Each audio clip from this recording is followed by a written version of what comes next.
It's too expensive. It's too expensive to leave versus what you would save and the regulations that you wouldn't have to go through and all the bullshit with all the permits and all the. What California does is overregulate everything. They get as much government involved as possible. They suck as much tax money out of you as possible. And then they still leave the place a mess. They still have homeless people everywhere. It's still a disaster. It's still a woke show of virtue signaling at every level of the government. Still. Like no course correction at all. They're going further and further into La La Land. And you're like, Jesus Christ, you guys. Rogan goes off on Newsom. Audience can't stop laughing. The instant those words tumbled from Joe Rogan's mouth, thousands of earbuds popped in as commuters along Los Angeles' perpetually clogged 405 exchanged knowing glances. People who had sworn off political commentary turned up the volume, eager to hear someone articulate the growing suspicion that California's glossy brand no longer matches its street-level reality. Rogan wastes zero time. The Golden State, he says, is like a luxury sports car whose paint still gleams even though the engine is coughing smoke. Taxes climb, businesses bolt, and entire neighborhoods morph into tent city labyrinths. Just 10 years ago, artists, coders, and dreamers arrived with nothing but a backpack and a big idea. State is just so poorly managed. It's so frustrating and confusing, and then he gets on TV and pretends like everything's great. Mm-hmm.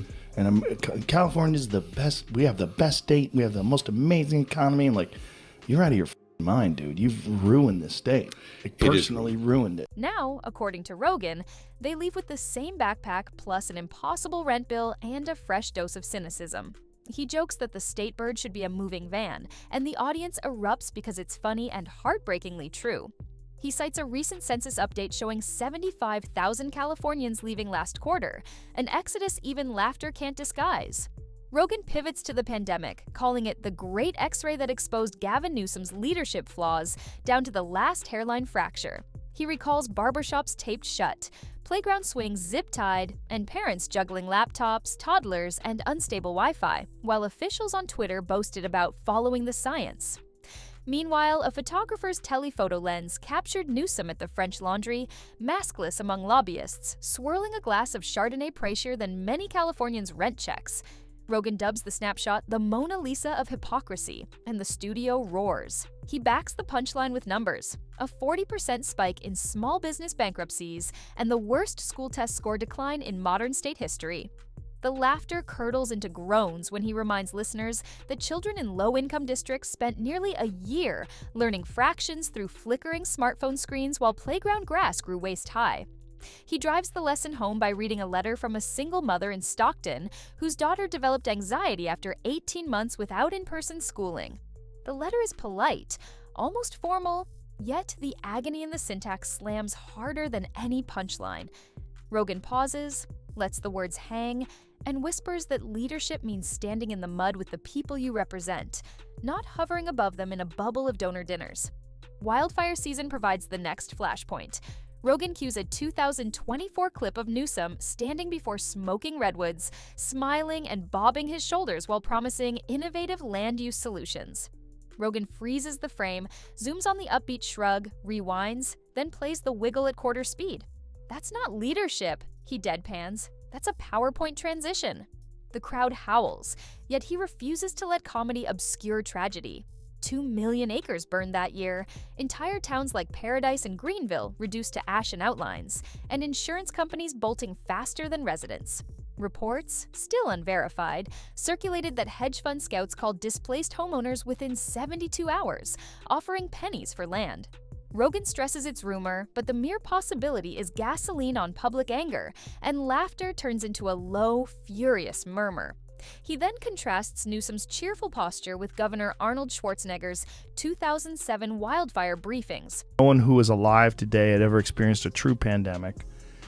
And I'm hoping that now that this is over, people are going to, recognize that some serious errors were made and not repeat those. That's the best you can get out of it. So what do you tell those people? Vote Republican. Where the actor-turned-politician wore stained work boots and sweat-darkened sleeves. The comparison isn't about party, Rogan insists, but posture. One man stomped embers, the other shuffled note cards. Regulation becomes Rogan's sledgehammer. Assembly Bill 5, he argues, guillotined the gig economy by reclassifying freelancers as employees overnight. Graphic designers lost clients, jazz drummers lost club dates, and indie journalists lost editors because nobody could juggle surprise payroll taxes. Rogan labels it death by PDF, and even viewers outside California laugh in painful recognition. Into the conversation beams Mel Gibson via video call, voice rough as sandpaper. Vote him out.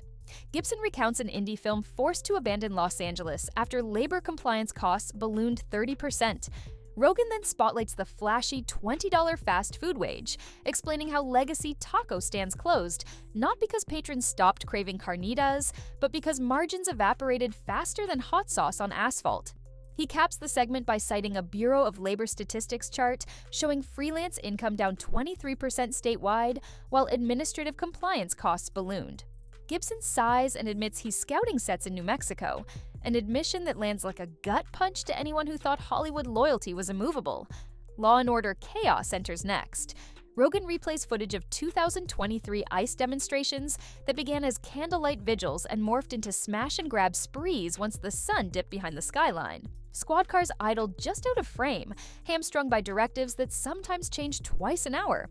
Actor Jon Voight's fiery video calling rioters animals plays on a studio monitor, splitting public opinion like a fault line. This guy's like standing in front of all this stuff, and he's got a smile on his face, and he's talking about land use. The development plans. Watch this. Play this. Give me. I was just talking to Josh Green, the governor of down in Hawaii, who had some ideas around some land use concerns he has around speculators coming in, buying up properties, and the like. So we're already working with our legal teams to move those things forward, and we'll be presenting those in a matter of days, not just weeks.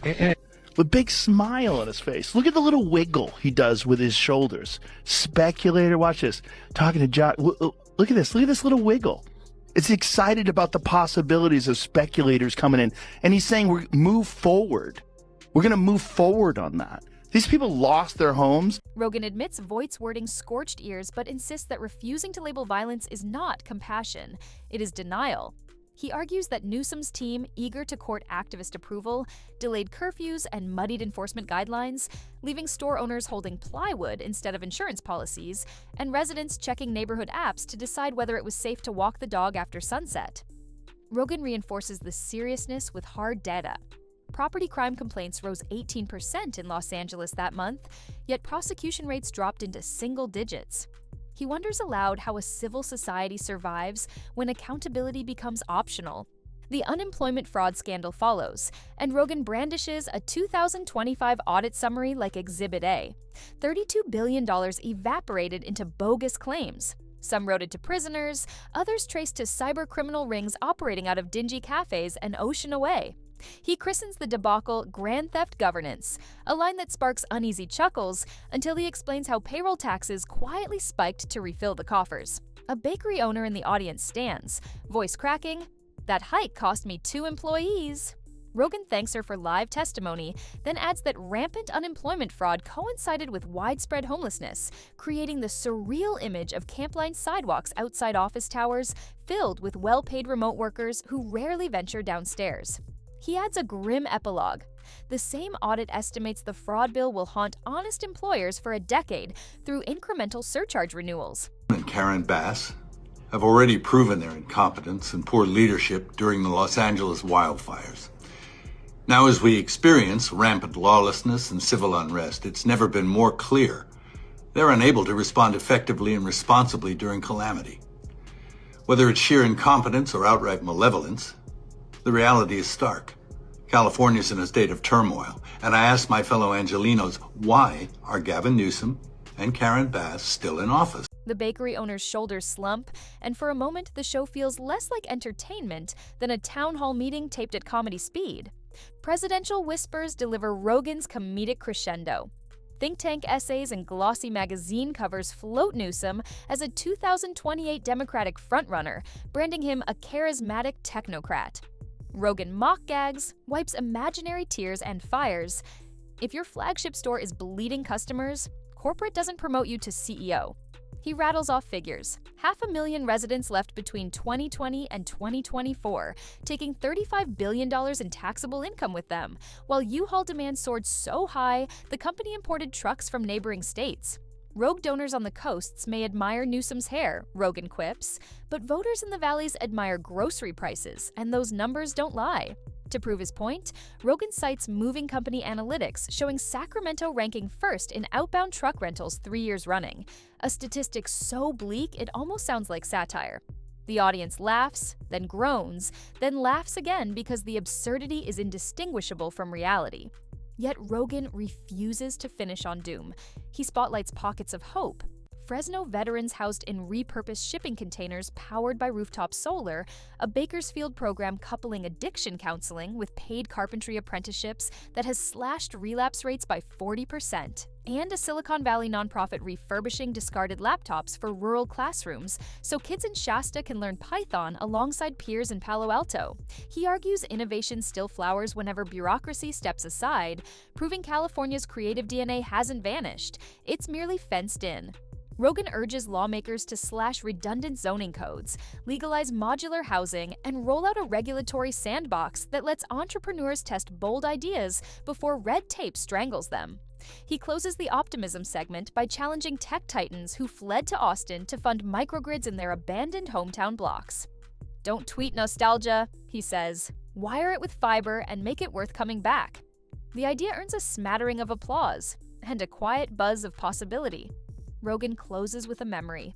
Dawn surf at Malibu, dolphins racing his board, the horizon glowing peach. That postcard moment, he confesses, is why his criticism sounds like rage, but beats like love. Lowering his voice to a whisper, he says, "Real leadership isn't a lens flare, it's a lifeline." Silence blankets the studio, rare on a show built on laughter. Then he smirks and adds, "But if Newsom keeps treating reality like a photo op, the next punchline will be my home state. And I'm not laughing." The crowd bursts. Some howl, some cheer, and a few sit quietly, thinking about the paradise they might still save. Even as the outro music fades, Rogan keeps talking off mic, promising a follow-up episode featuring small-town mayors who say reform begins once spotlights turn elsewhere. That teaser feels more compelling than the entire evening news cycle, and the audience, both live and online, leans forward, already setting reminders for the next round.